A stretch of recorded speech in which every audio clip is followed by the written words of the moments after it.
This is a podcast designed for BCD people with BCD people.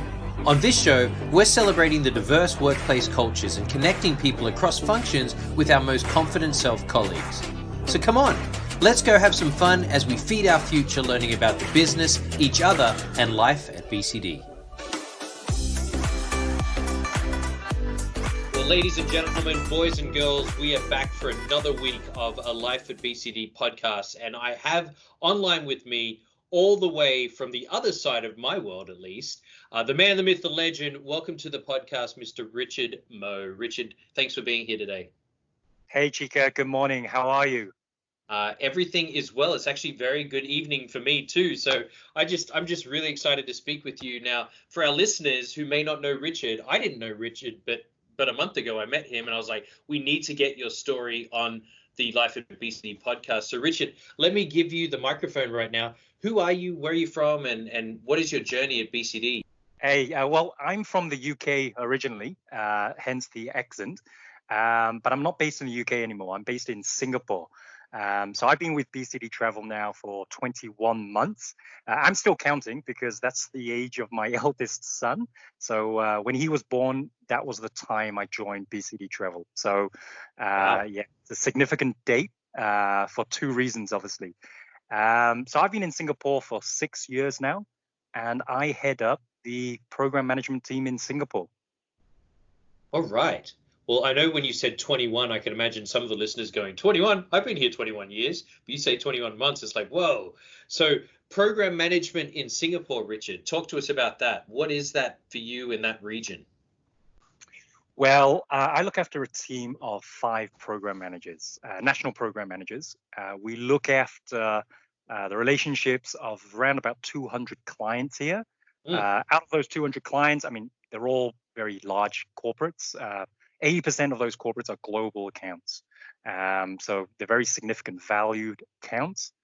They may have great long-term relationship and partnerships with us at BCD Travel. And obviously, it's a significant account, in other parts of the world as well. But overall, I mean, once they're in life of the contract, once sales have won those clients, we're the team to look after the relationships and ensure that we deliver everything that's stated in the contract and everything that we've promised them during the sales stage. That's awesome. Now, I'm not in program management, so help me understand this. Is 200 a lot, or is 200, we can handle that. That's no problem. It's a good question. 200 clients, it's a significant number of clients for us in Singapore. I mean, of course, we'd like to win more clients. The more clients that we have, the more trade we get, the more business we have in Singapore, of course. We certainly don't want to lose any clients. We have a retention target of 95% or above. So I'm pleased to say that, we are at 100% right now for the year 2020. We've had some significant renewals. That's clients who have said, we're going to re-sign a contract with you, with BCD Travel or BCD Travel Singapore, because we believe in you and we want you to continue to serve when it comes to our corporate travel needs. Fantastic. And I got so many questions racing through my mind because I don't think on this podcast we've never really pulled back the curtain of program management, Richard. So stay with me. I don't know program management. I'm sure many of our listeners don't as well. So you had a number of statements you made there. As a program manager, run me through, like, what does a week look like for you when you're trying to either hold on to clients or build relationship, keep relationship, serve them? Talk to me about some of the stuff that you do as a program manager. Wow, yeah, great question. So the program manager role, it's multifaceted. We have touch points with so many different stakeholders, and it's not just the client. And I'll give you an example, right? We have just renewed some major clients in Singapore, and that renewal has taken months and months of negotiation, both internally and externally. The clients will certainly have a list of requests and asks. Of course they do, whether it's on pricing, whether it's on delivering certain technology capabilities, whatever that may be. We as program managers will always try to accommodate the client where possible, right? But there are definitely requests that are maybe a little bit out of this world, and maybe we need to negotiate internally with our finance teams. We need to work with our operations team to ensure that we can set up those processes adequately here.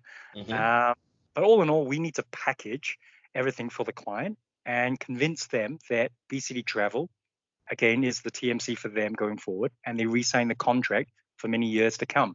So that's just one example of something that we do. No, that's great.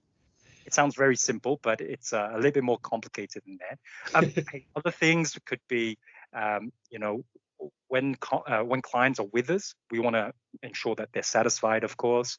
They provide us a lot of survey results. One example is the NPX survey.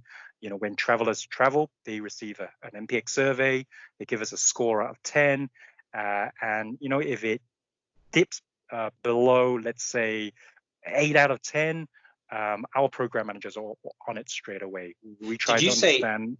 Did you say NPX, like Net Promoter Experience, Net Promoter Score? Is that the same thing? It is the same thing, yes. Okay. Yeah. So yeah, go ahead. Sorry. No, any inkling of dissatisfaction, we want to be on it straight away. And that's the key. We want to keep our clients satisfied. We want to keep them trading with us. And that's, our role. And so in many other industries, I'm sure that many of our listeners can probably relate to this as well. I've often read that sometimes the salespeople overpromise some of the services we can provide. Do you run into that as the program manager, that you're like, whoa, wait, what did they say that they could do? Without throwing your sales team under the bus, of course. Carla might hate me for this, but go ahead. Yeah. That's definitely a common stereotype. I must say it happens less now. A lot of the, things that we run into where perhaps it's not standard, a lot of it is legacy stuff, things that have been, approved without, certain stakeholder knowledge. We try to avoid that. If something is, again, out of this world type of request from the customer, we have a conversation. We have a conversation with sales before sales obviously confirms it and agrees it with the client. We have a conversation with finance to ensure that the deal that we've agreed with the client is at least profitable for us, because that's important, of course. But ultimately, nothing gets signed off without our managing director, his approval. He owns the P&L. It's important to him. Everybody is involved if it impacts them. Sensational. A couple more questions, Richard, that came up as you were speaking. You sound very educated, but I know that as a program manager, you have to be very educated too in what we can offer. How do you educate yourself? And for the layperson that isn't a program manager, would there be anywhere that you would suggest we go to educate ourselves of the business? Yeah, again, great question, Chika. One of the things that I learned when I was very young was that no experience is a bad experience. So that could be education, that could be actual experiences, whatever that may be. You're going to have successes, you're going to have losses. The important thing is to obviously enjoy your successes, but don't rest on your laurels. Think about how you can improve yourself or improve a situation for next time. Yeah, because that may not come around, again in the same form or package. Right. Then, in terms of the failures, sit down and analyze why you've failed in certain situations. Again, it's not a bad thing to fail, right? It's a bad thing if we don't learn from those failures and then we don't succeed in the future. So that's not really something that you can learn or teach in schools or universities. Certainly not academic. That's more experience. But when it comes to, more tangible learnings, hey, there's a wealth of resources out there, right? We have plenty of e-learning that we can do via LinkedIn or Knowledge Hub. Utilize those. Speak to your colleagues as well. Once you've learned all of the academia, you still have to apply things in real massive scenarios. Yeah. That's where most of the learning comes from. So use everything that you've learned, use those experiences, learn from your failures, rejoice in your successes, and keep on winning. Spoken by the true confident self himself. Thank you for sharing that, Richard. That was really insightful. Um, if I can just turn the corner real quick here. You're in APAC and you say that you are working with a managing director. Are you the director of program management for Singapore? And for us that do not live in the APAC region, maybe you can connect a few dots for us. How do you play? Because I know that there's a lot of different there's a lot of different countries within the region, etc. So how does that all work over there in APAC? If you could summarize that for us. Yeah, no problem. I can definitely summarize that. So I report directly into the Vice President of Program Management. His name is Samrat Roy. He sits in the same office as us because the Asia Pacific office is on the right-hand side. The Singapore office is on the left-hand side. At the same time, I have a dotted line into the Singapore Managing Director. His name is Matthew Stewart, and he owns the P&L, the profit and loss for Singapore. Under Matthew also have many other heads of department who also have dotted lines into Matthew. So we have the head of sales, we have head of operations, head of technology, head of finance, but they also report into the Asia Pacific vice presidents of those divisions as well. Fantastic. And how, if we could switch topics for a second, we know as the world is focused on China at the moment with the coronavirus, how is the office holding up there? Is that a scary thing in APAC? Is that the US media hyping it up, at least from what we hear on this side of the pond, or this side of the world, should I say?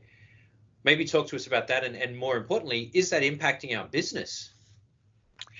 Yeah, it's a great question. Perhaps I give you a bit of a scenario of what life is like in Singapore at the moment with this virus.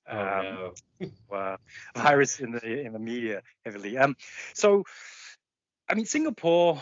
I think we're the second or third country with the most people infected with the virus at the moment. I think we're up to 20 people at the moment. That's still. It sounds big, but it's still a very low number. But when you walk onto the streets, when you walk around the office, everybody has masks on. So I think perhaps it's a bit of scaremongering from. Do you have a mask, Richard? Are you wearing a mask? I'm not wearing a mask. Okay, when you go outside, do you wear a mask?